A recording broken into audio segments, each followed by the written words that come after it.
how to add a background picture to your PowerPoint slide.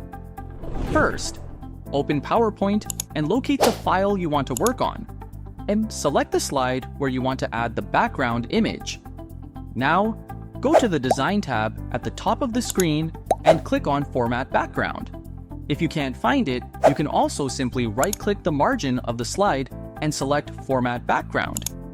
This action opens the Format Background pane on the right. Here, choose the option Picture or Texture Fill. Next, click on the File button. This opens the Insert Picture dialog box. Locate and choose the picture you want to use as the background, then click Insert.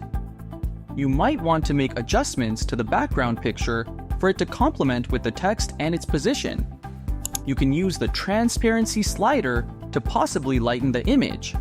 The offset settings, where available, can help you adjust the position of the picture.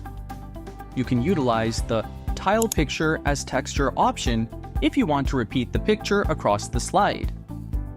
Lastly, if you want this background picture for every slide in your presentation, simply click Apply to All, and voila! You've successfully added a background picture to your PowerPoint slide.